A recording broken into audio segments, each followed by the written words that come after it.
guys, Aaron Fragnito here, back again with another great video from People's Capital Group. We do wholesaling, we do apartment building syndications, we do events here in New Jersey, and of course we have a ton of educational videos for beginners, experienced professionals in real estate of all types, investors, realtors, wholesalers. All right, we do it all. We know how to do a lot of this, and today we're going to talk about best types of real estate to own, okay? I have done single family flips, I've made money, I've lost money, I've done apartment buildings, I've done commercial, mixed use. There's a lot of different options for real estate investing. But the biggest mistake people make is that they do it all or they try and do so many things. I focus on wholesaling and apartment building syndications. I wholesale because that brings in a nice flow of fixer-upper properties, some of which I can cherry pick the commercial stuff I want to buy and hold on to, which I'll then raise the capital for and buy with the help of my private investors, or I can wholesale it out and make a quick buck and keep the cash flow of my company moving. All right, so I focus on those two things, and I'll explain why. But let's go over all the different real estate categories of what you can own, not all of them, but most of the common ones, and we'll go over, in my opinion, the pros and cons of each and what I think the best one is. All right, so single family homes is the most common home out there. They're not hard to find. You can find a fixer-upper single family home. You can go to peoplescapitalgroup.com. We have multifamilies, 1 to 4 units, and single family homes for sale. There's some bigger stuff too, but mostly single family homes. It's the most common kind of home that you'll see out there in neighborhoods. It's the easiest home to find and buy. The problem is, yeah, you could probably get a discounted single family home. You can buy, fix, and flip it. That's not a bad strategy. Lots of people make a lot of money doing that. And if you know construction and you know how to get a good cheap deal and you know how to manage it and sell it, then yeah, go ahead and flip some houses. I've made money doing that. It's not the easiest buck in real estate. I think being a listing agent is the easiest buck in real estate, but flipping homes can be a good system and a very profitable business model if done right. But what I don't like about single family homes is they don't rent well, they don't cash flow generally, especially in my part of the country where you're paying a lot for them. And secondly, the value of them really is based on the market, where in commercial real estate, the value moves a lot slower. The value of an apartment building is based on, or a commercial real estate is based on its net operating income and local cap rates, not so much comparable sales, all right? So real single family homes, strictly comparable sales, you're basing it on, and your square footage and everything. So at the end of the day, if the market's down, your values are going to drop down. The market's up, that's great, but you're probably going to be paying a lot more for the home. So you also have 4 walls and 1 roof. So as opposed to an apartment building where you can have 4 walls and 1 roof that might house 50 units, which obviously keeps your costs low and your cash flow up and your higher profits. On a single family home, owning 50 single family homes is not the same as owning 50 apartments in an apartment building, okay? It's very different. One cash flows, the apartment building, the other one most likely will not, okay? The good thing about single family homes is the people that stay there, if you are renting it out, they have a pride of ownership there. It's a single family home. They're gonna cut their lawn. They're gonna probably even paint that living room the color they want, really maintain the property more, keep it cleaner than an apartment building where no one's gonna cut your lawn or maintain your common area in an apartment building. That's your job, right? So there is pride of ownership with single family homes, and that does make it somewhat easier to manage. But if you're flipping single family homes, that's the best play with them. I do not suggest you try and own them as income properties, because there's just better strategies to build an income portfolio in real estate. And that would go to multifamily apartment buildings. 1 to 4 units is how I built my fortune in real estate. I went from 0 to 100 units in 3 years. I realized I bought a lot of Class D real estate and wasn't cash flowing. In fact, it was a nightmare to manage, so I developed my own management company and a bunch of other things. But by multifamily properties, I was able to build a nice portfolio in a quick amount of time. I buy, renovate, refinance out. If you don't know what that is, I'm gonna make a video on that shortly. Check it out. We got from 0 to 100 units very quickly. We had a lot of 2s, 3s, 4-unit properties, a couple 5s and 6s, which kind of fall into the multifamily category. But anything bigger than 4 units, I call an apartment building. In general, that's what the agreement is. Anything bigger than 4 units becomes an apartment building. Okay, we buy 6 to 25 units personally. If it's less than 6 units, it is hard to cash flow on. You don't cash flow all that well on 2 families. Good thing about 2 families is rent control doesn't apply to them. If you don't know what that is, well, you're not a New Jersey real estate investor, but rent control is a big issue if you're trying to make money as a landlord in New Jersey. It's very hard with rent control. So 2 families, rent control doesn't apply. 3 families, rent control does apply. So that's a big difference, okay? You want to be aware of that. green cards, state inspection green cards. In New Jersey, we have that every 5 years. If it's a 3-family, if it's a 2-family, you don't have state inspection green cards every 5 years. So one unit makes all that difference. And trust me, passing that green card inspection every 5 years is a pain in the neck. I got fined $13,000 one time because the inspector couldn't get into the building. They never called us, never told us anything. They're like, oh, 2 years later, yeah, you owe us 13 grand. It's a joke. So well, it's not a joke, you gotta pay it. But at the end of the day, how they run it's a joke. It's state run and it's pretty disgusting how they take advantage of landlords. But that's a whole other video.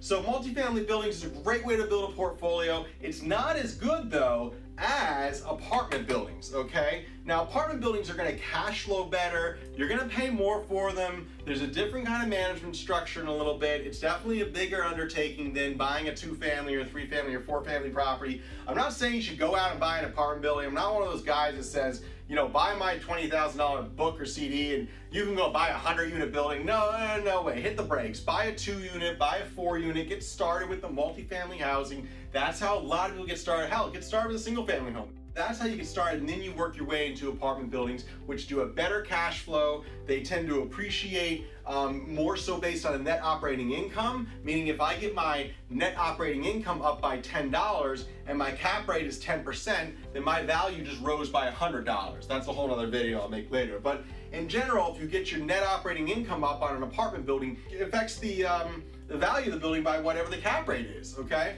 So the multifamily buildings, not so much. They're more at the mercy of comparable sales, although getting the value up on them is somewhat correlated to getting the rent up, but it's also really comparable sales as well. So multifamily appraisals are done by a combination of comparable sales and income approach. It's a combination of both, where an apartment building is really more so based on the income approach to define the value of the building. The difference between a comparable sale and income approach appraisal is that the income approach is based on net operating income, which is more easy to control in my opinion. Getting my rents up and my costs down is something I can control. Where on a single family home or a 2-family home, that appraise is based on the market around us. We have no control of, right? So if another recession happens, my single family homes, my multifamily homes are gonna shoot down in value, where my apartment building will hold its value a little stronger as long as I can keep that net operating income pumping out nice and strong, all right? Which in a recession, rents tend to stay strong unless it's a major recession or something, but a little slowdown isn't the end of the world for apartment buildings where it can really affect your single family homes or your multifamily home values. One more thing on multifamily homes, the buy, renovate, refinance out structure is easier on the multifamily properties than the apartment buildings, okay? Because you're dealing with such a bigger structure, a bigger renovation, a bigger reposition on apartment buildings than you are on multifamily. So get started in multifamily for the buy, renovate, refinance out. It's a great way to build your portfolio. Then, in my opinion, move your way up to bigger stuff in the apartment buildings. Try to get a 25-unit, 50-unit under your belt. That's a great way to build your portfolio out and then go on from there. Let's talk about warehouses for a minute. Warehouses in New Jersey are actually pretty hot right now. I'm not in the warehouse space. I don't buy warehouses. I don't know a whole lot about them, so I'm not going to talk too long about it. But basically, I know that some people have done very well with them. I also know that you can be stuck with it and it might be tough to rent it out. So, you know, warehouse is something that you're really, again, at the mercy of the businesses around you. If you know that Amazon's coming in or very active in that area, some type of shipping companies, look for warehouse space. I've been told warehouse space is expected to grow in the next few years. The value of it is expected to grow, so it's probably a good place to start looking into putting your capital, investing in. Warehouses, at least in this area, are getting really filled up very quickly. We need more warehouse space because Amazon fills it all up, because there's such a densely populated state here in New Jersey that everyone orders their stuff on Amazon and we're running out of warehouse space. So warehouse might be good. You also, it's a lot easier to evict a company generally than a person living in a building, all right? So the eviction process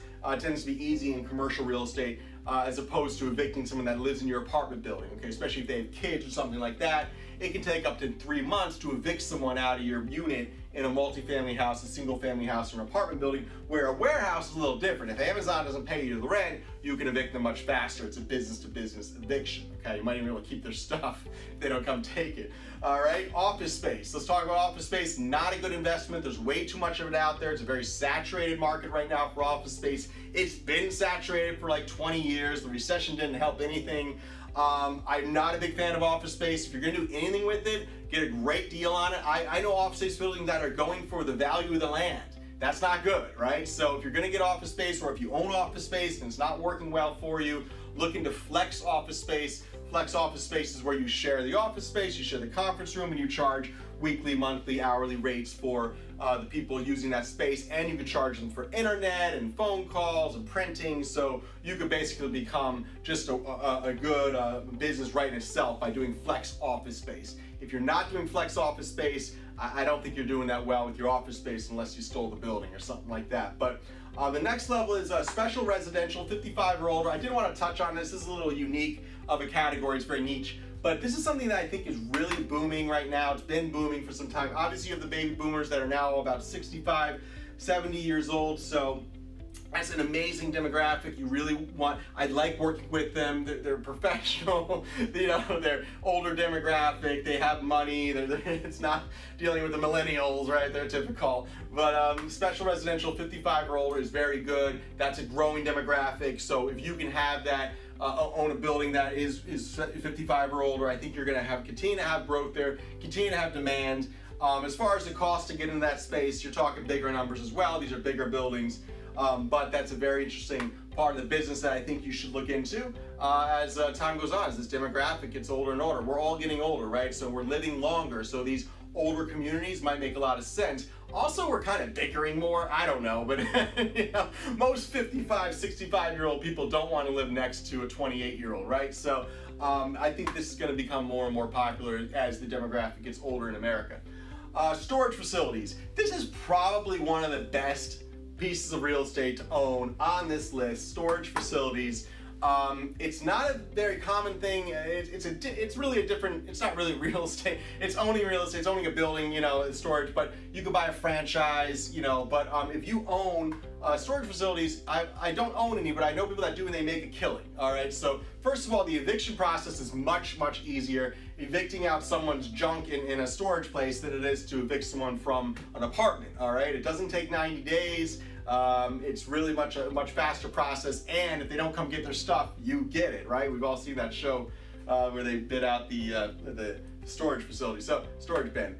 So it's a very good place to be. Obviously, you want to have the right business model, the right area, with the right amount of people around you that are going to need that service. But you know, a lot of people that live in inner cities don't have any storage space. Even people that have big houses in the suburbs run out of storage space. We're just buying more and more crap. Everyone's buying more stuff they don't need, as you know, with the internet and everything, with Amazon. So as we buy more stuff we don't need, you need to put it somewhere, a storage facility. The 55 or olders are downsizing. They need storage facilities. So recognize these changes in our society, these changes in our demographics. Storage facilities are a great avenue to make a really nice cash cow. So that's something you want to really consider putting in your portfolio. Retail space. Retail space is not all that great right now. Again, it kind of goes in with the mindset that, you know, online shopping is kind of taking over. I don't know about you, but I do most of my shopping online. It's just so much easier. I think the 55 or older generation doesn't, but they're starting to. So therefore, retail space is just becoming less and less attractive. You know, there's always going to be a need for retail space. I'm not opposed to buying strip malls. There's extra costs in owning commercial space, okay, over residential space, like an apartment building. Recognize those differences in insurance and maintenance, and your loan rate might be higher for a retail space, you know, or whatever it is. So just understand those differences in costs. And in addition to that, you have longer vacancies in retail space. All right, it's not as fast a turnover as apartment buildings or residential space.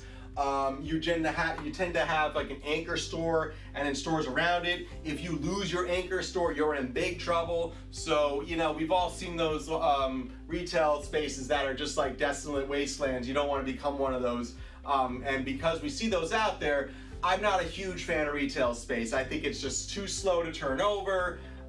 You know, even though you can get a 20-year lease, well, if the guy goes out of business, what's that 20-year lease worth, right? So, you know, there's challenges to retail space, but again, if you get a great price in a strip mall and it makes sense, go ahead for it, right? All the better. Triple net lease. So triple net lease is when, let's say you have a land and CVS rents it out, and CVS pays for the taxes, the insurance, the utilities. If a tree falls over and crashes into someone's house or car, CVS is responsible for that. You're not. It's a triple net lease. You're literally like hands off, okay? you're responsible for everything. Big franchises like CVS, but certain companies, they do the triple net lease. Banks is very popular, and this is a great place for a landlord to be. I know a lot of people that focus on triple net leasing. It's not a type of real estate necessarily, but it's a real estate structure in a sense. I want to add it in here because it's a very good investment strategy in real estate that a lot of people do very well with.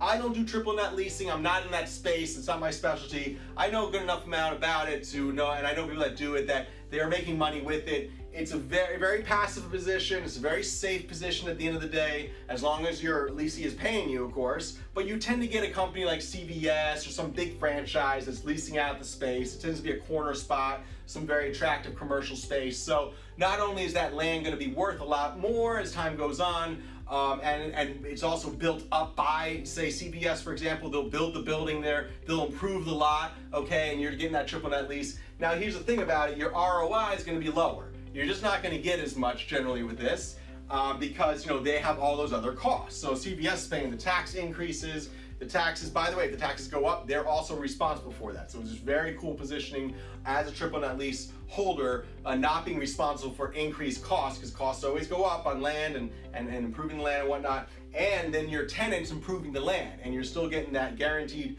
payment, well, as long as they're in business, every month. So triple net leasing is a very great place to be if you're looking for a passive investment. And I know people that do that, but the returns are more around 6%. Or so, which you're going to do better with apartment buildings, multifamily houses. Obviously, single family flips are a great profit really punch, but at the end of the day, you don't get much tax write-offs with flipping houses, and there's lots of risk to it as well. The last thing is land. Okay, so vacant land, I've done well with some lots. I'll buy lots at auction, share sale auction, and I'll turn around and sell it in the same year, the same month or whatever. So I don't really hold land and let it appreciate, as I know some people do. I know people that do very well with land. If you buy in the right places and you wait the appropriate amount of time and then you sell at the right time, you can do very, very well with land. So location, location, location. Don't go buy, 1 million acres out in the middle of nowhere and just hope it's gonna go up. It's not, it doesn't make sense unless you're talking fracking or mineral rights or things like that. That's a whole different conversation.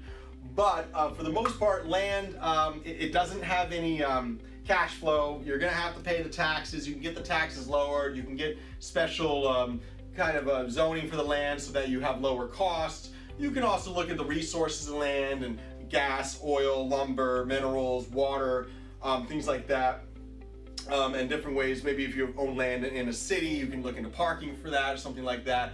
Land is hit or miss. You got to really know what you're getting into and buy the right stuff. It can be very cheap to get into, but I've also bought land that isn't buildable and therefore worthless. So I've also lost money with land. So, at the end of the day, you really got to know what you're getting into. If you can't build on a lot, which, by the way, there's like a million little moving pieces for real estate development and being able to build on a lot. If you can't do that, which it is maybe the case of why that land is so cheap, right? If you find really cheap land, figure out why it's so cheap. Is it a wetland, right? Is it something you can't build on? Is it just a very undesirable area, part of that town, right? So understand why that land is so cheap. But if it's a great deal, buy it, maybe hold on to it for a few years if things around it are developing, sell it, 3, 4, 5 years down the road for a nice profit. If your taxes are low enough, that could be a great strategy, especially if you can figure out one way or another to make some money on it for that period you're holding it, like parking or renting it out for events or something like that, okay? So in my opinion, guys, the best type of real estate to own on this list is probably apartment buildings, okay? The reason I say that is because there's just more of them around. Storage facilities are probably right up there, okay? I'd say storage facilities or apartment buildings, all right, either one. But, what you're gonna find is that there's more apartment buildings out there. They're probably, the strategy on doing apartment buildings is more of what we do in real estate. Storage facilities running a business, okay? That's a whole business. You need to continue to turn those units over, but that's a very good strategy too. So I'd say storage facilities is one of my favorite, and I'm also gonna say apartment buildings is one of my favorite. So apartment buildings are always good.